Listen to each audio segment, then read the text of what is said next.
이슈 칼럼 이어가도록 하겠습니다. 미중산업경제연구소 조용찬 소장 연결돼 있습니다. 안녕하십니까, 소장님? 예, 안녕하십니까. 미국 증시부터 좀 여쭤볼 텐데 짧은 조정 기간을 거치고 다시 상승 쪽으로 좀 가닥을 트는 모습들이 보여지고 있고요. 이제 그러다 보니까 전고점이 얼마 남지 않았다 이런 얘기까지 나오고 있는 상황입니다. 지난해 사상 최고치 수준을 다시금 넘보고 있는 건데 돌파할 수 있다고 보십니까? 네, 올해 들어와서 미국의 3대 지수를 보면은 다우 지수가 한 12%, 그리고 S&P는 14%, 나스닥 지수는 19% 상승했는데요.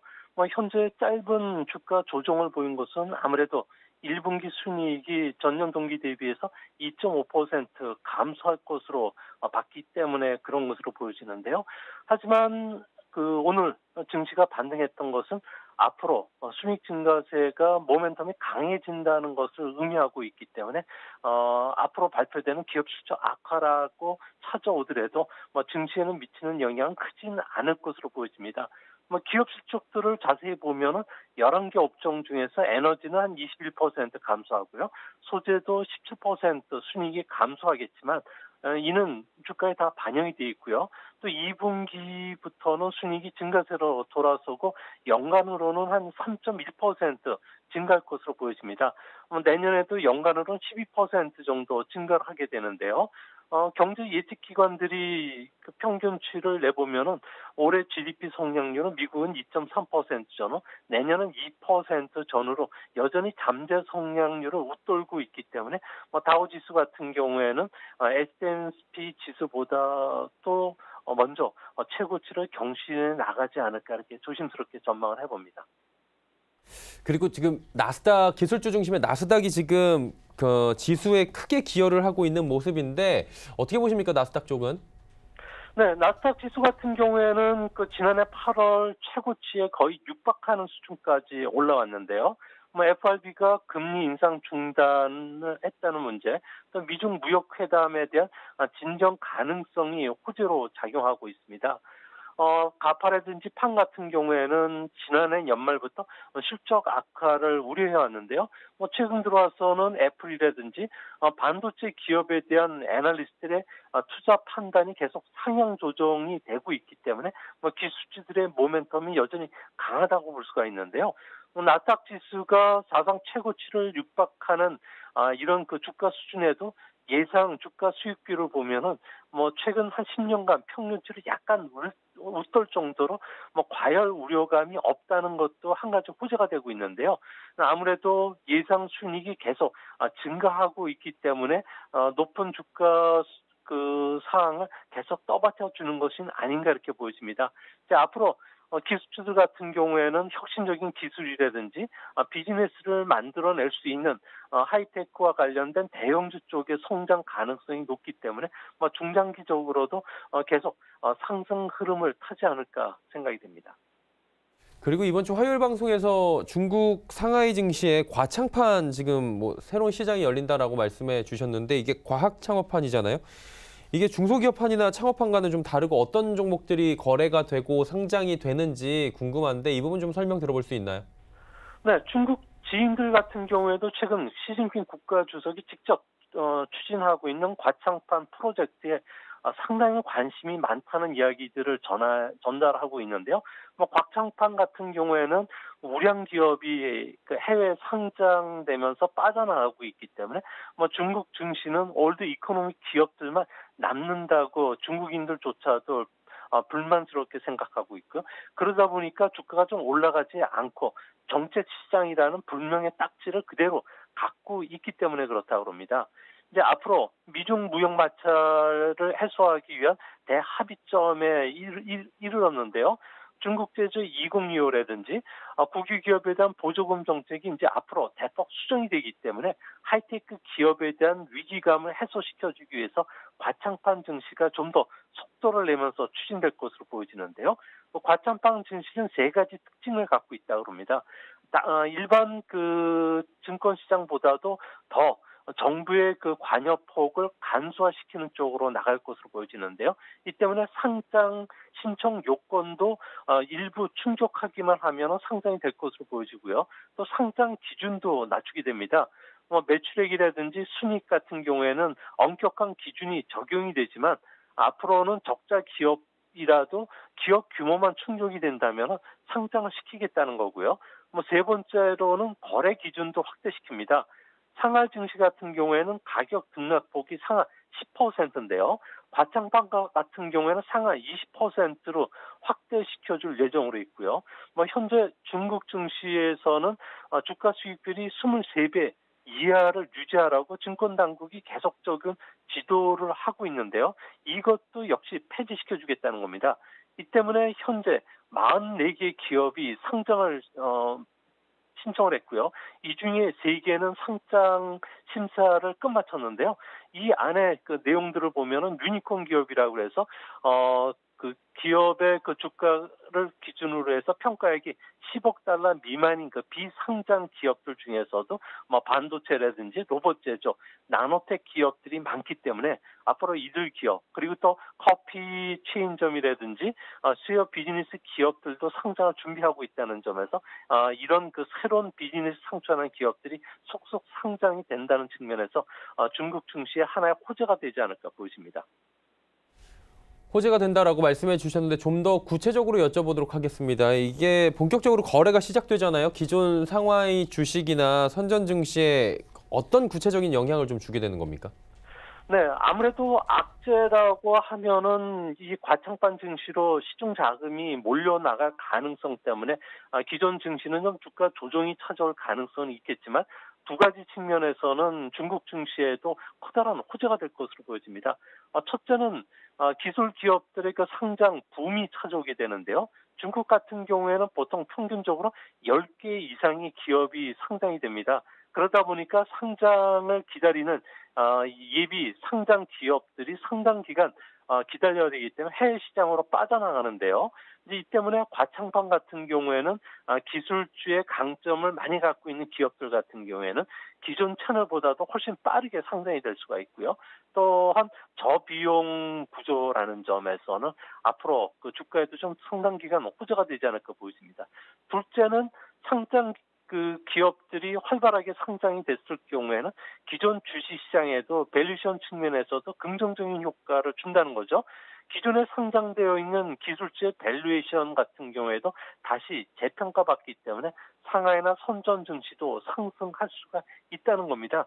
기업 공개가 앞으로 속도감 있게 늘어난다면 과창판 투자자들 같은 경우에는 상상력을 자극시킬 수밖에 없기 때문에 성장성이 높은 여타 다른 기술주들 같은 경우에도 전체 주가를 끌어올리는 긍정적인 에너지를 가져다 줄 것으로 보여지고요. 또 이런 기대감 상승이라는 분수 효과는 시장 전체 호재로 작용하기 때문에 해외 투자가들 같은 경우에는 이 과창판 증시에 투자하는 이런 그 모멘텀이 앞으로 점점 시간이 갈수록 강해지지 않을까 생각이 됩니다. 자, 이제 우리나라와 미국 간의 정상회담 여쭤보도록 하겠습니다. 문재인 대통령이 1박 3일간의 일정으로 지금 방미를 했는데 일단은 뭐 하노이에서 결과가 좋지 못했던 만큼 이번 그 방미에 굉장히 많은 기대가 쏠리고 있는 건 사실인 것 같습니다. 돌파구가 좀 나올 수 있을까요? 네, 그 완전한 합의와 관련된 돌파구는 좀 힘들겠지만 아무래도 일정 부분 우리의 그 공간이 좀 마련될 가능성이 크지 않을까 보여집니다. 오늘 그 밤부터 영빈관에서는 아무래도 마이크 폼페이오 국무장관, 존 볼턴 국가안보보좌관 그리고 마이크 펜스 부통령하고 차례로 접견하기로 되어 있는데요. 이 때문에 미국의 그 강경파들이 주장하고 있는 일괄 그 타결 시 빅딜과 관련해서 아무래도 우리가 분위기를 누그러뜨릴 수 있는 이너프 딜에 대한 구체적인 설명을 할 수 있다는 점에서는 아무래도 좀 긍정적인 신호가 될 것으로 보여지고요. 또 새벽 1시께는 트럼프 대통령과 한 2시간 정도 만남이 예정이 되고 있는데요. 비핵화 해법을 두고서 서로 머리를 맞댈 것으로 보여집니다. 핵심 의제도 한반도의 완전한 비핵화를 달성하기 위한 방법론이 그 당길 예정으로 있는데요. 이 때문에 앞으로 그 정상회담 뒤에 북에 어떤 메시지를 담느냐가 앞으로 향후 그 남북 그저 북미 정상회담 날짜뿐만 아니라 비핵화 협상에도 큰 영향을 끼치지 않을까 보여집니다.